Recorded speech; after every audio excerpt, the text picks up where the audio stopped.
Hello and welcome to 6 Minute English. I'm Sophie. Neil? Neil? Sorry. And I'm Neil. Neil, please put down your phone. We're doing the show. Yeah, I know. Hang on a minute. I just need to tweet something and done.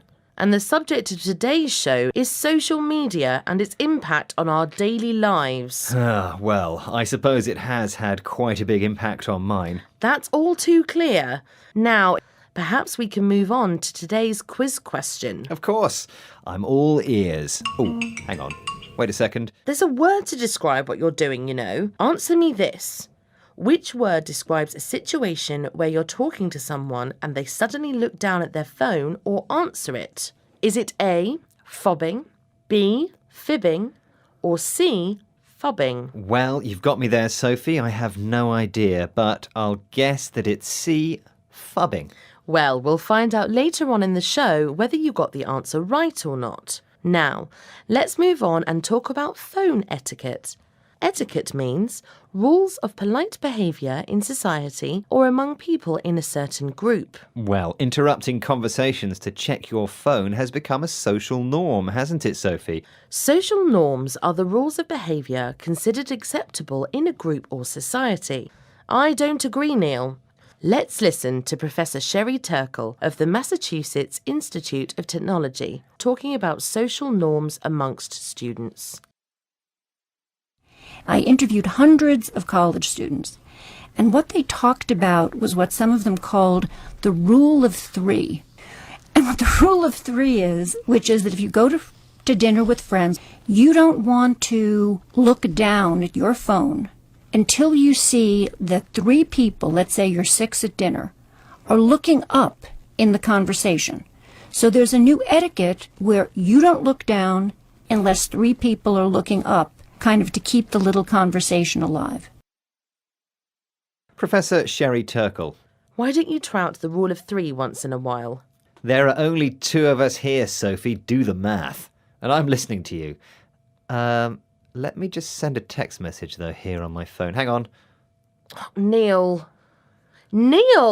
I'm not going to carry on with the show unless you pay attention. Sorry, Sophie. Actually, I was just doing that to wind you up. I wasn't really using my phone. Sorry. And to wind someone up means to say or do something deliberately in order to annoy someone.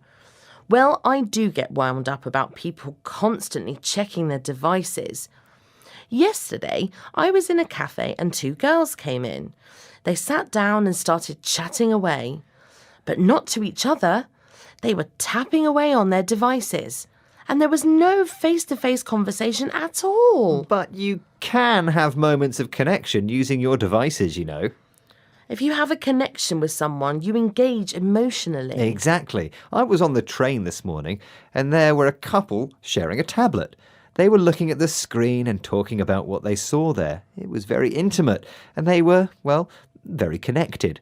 Let's hear from Ian Sinclair, British poet and filmmaker, talking about a new generation of connected humans.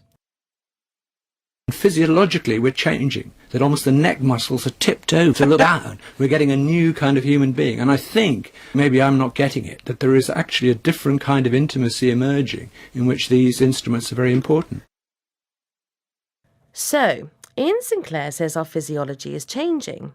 Our bodies, our neck muscles are changing to make it easier to look down all the time at our devices. But it isn't only muscles that might change as a result of our techie habits. It's the way we interact or engage with each other too. Ian Sinclair talks about a different kind of intimacy emerging. What does he mean, Neil? Our intimacy, or closeness with other people, is somehow connected up with our devices. They've become part of us. And I expect someday devices will literally be part of us, an implant in our necks or something. Oh, what a horrible thought. Well, let's have the quiz question again, Sophie, to take your mind off it. Okay. I asked, which word describes a situation where you are talking to someone and they suddenly look down at their phone or answer it? Is it A, fobbing, B, fibbing, or C, fubbing? And I said C, fubbing. You were right, Neil. Hey. Well done. It's a combination of phone and snubbing. Snub means to deliberately ignore someone you know.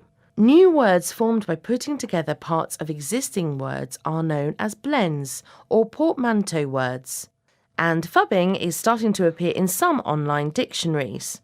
Now, can we hear the words we learnt today, Neil? Neil? OK, I'll say the words myself. Etiquette.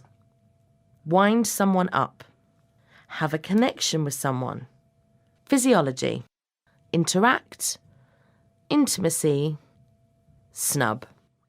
Well, that's the end of today's 6-Minute English. Don't forget to connect with us again soon. Come on, Neil. Connect with us. Huh? Come on. Oh, yeah, hang on. Just got to... Oh, go. goodbye. Hang on, I'll be with you in a second. Yeah, okay. Bye. 6-Minute English from the BBC.